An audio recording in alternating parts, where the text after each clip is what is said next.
हम में ऐसा कोई नहीं होगा जिसने वृक्षों को ना देखा, वृक्षों पे इन पक्षियों को ना देखा, इनके घोंसलों को ना देखा, इन पक्षियों को अपने छोटे छोटे बच्चों को भोजन कराते ना देखा। संसार का सबसे ममत्व वाला दृश्य होता है। चिड़िया दूर से अपने चोंच में दाना भरकर लाती, स्वयं भोजन करने में असक्षम संतान की चोंच में डालती, स्वयं भूखी रहकर निस्वार्थ निश्चलता से। और जब संतान के पंख निकल आते हैं, वो उसे उड़ना सिखाती और उसके पश्चात उसे स्वतंत्र कर देती है अपना जीवन जीने के लिए, इस आकाश में उड़ान भरने के लिए। और हम मनुष्य क्या करते हैं? जिस संतान को हम पंछी की भांति पालते हैं, उसके पंख निकलते ही हम उसे बांध देते हैं, ये सोच के कि कहीं वो दूर उड़कर न चली जाए। ऐसा नहीं कि इस स्थिति में माता पिता को संतान से प्रेम नहीं है, अवश्य, किंतु इसमें प्रेम पर मोह भारी पड़ जाता है, जो स्वयं अपने और संतान के भविष्य के बीच में बाधा बन जाता है। हम ये भूल जाते हैं कि हम केवल जन्मदाता है, भाग्य विधाता नहीं। तो जब प्रेम में मोह आ जाए तो वो प्रेम नहीं, स्वार्थ बन जाता है। इसलिए प्रेम को पास रखिए और मोह को दूर, क्योंकि जिससे प्रेम करते हैं उसका विकास नहीं रोका करते। राधे राधे। राधा कृष्ण।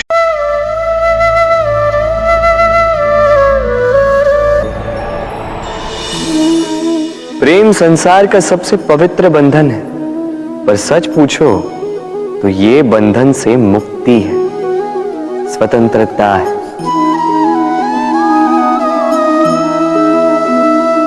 नहीं समझे? समझाता हूं। यदि कोई आपका प्रेम ठुकरा दे, यदि कोई आपका प्रेम समझ ही ना पाए, तो क्या होगा? कुछ उदास हो जाएंगे, कुछ छल करके प्रेम पाना चाहेंगे, तो कुछ बलपूर्वक प्रेम पर अधिकार करना चाहेंगे।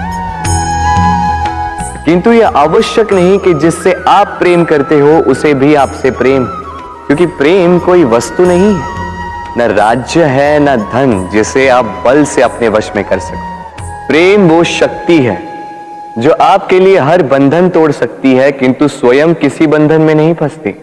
तो जिससे भी आप प्रेम करते हो उसे स्वतंत्र छोड़ दीजिए, क्योंकि स्वतंत्रता ही वो भाव है जो जीव को सबसे अधिक प्रिय है।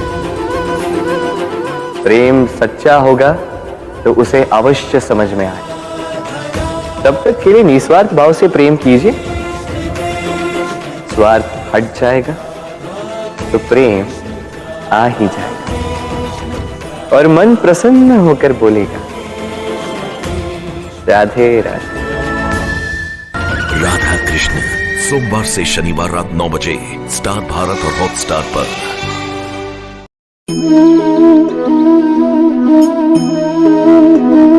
मेरे आसपास ये वृक्ष, ये पौधे,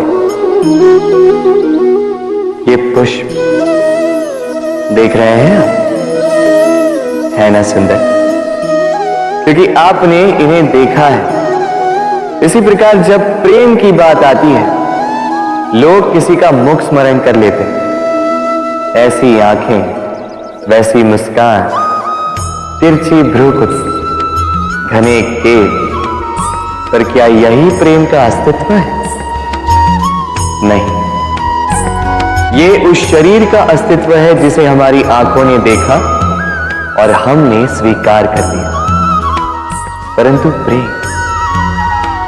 प्रेम भिन्न है। प्रेम उस वायु की भांति है जो हमें दिखाई नहीं देता, किंतु वही हमें जीवन देता है।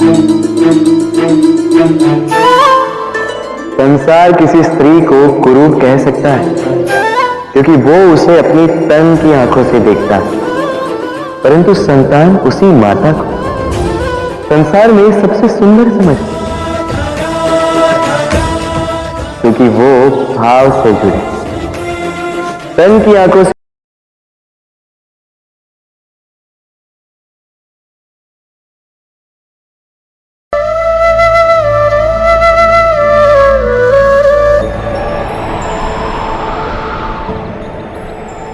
जब भी प्रेम की बात आती है, हम सबसे पहले मन में एक नायक और एक नायिका का चित्रण कर लेते हैं। क्यों? आपके साथ भी यही होता है ना? पर क्या प्रेम केवल नायक नायिका के आकर्षण का बंधन है? नहीं, प्रेम तो परिवार से हो सकता है, माता पिता भाई बहन से हो सकता है, सखा मित्रों से हो सकता है, देश और जन्मभूमि के लिए हो सकता है, मानवता के लिए हो सकता है, किसी कला के लिए हो सकता है, इस प्रकृति के लिए हो सकता है।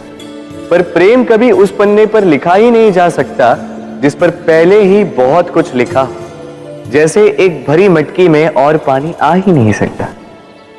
यदि प्रेम को पाना है तो मन को खाली करना होगा, अपनी इच्छाएं, अपना सुख सब त्याग कर समर्पण करना होगा। अपने मन से व्यापार हटा दो, तभी प्यार मिलेगा और मन प्रसन्न होकर बोले राधे राधे। राधा कृष्ण।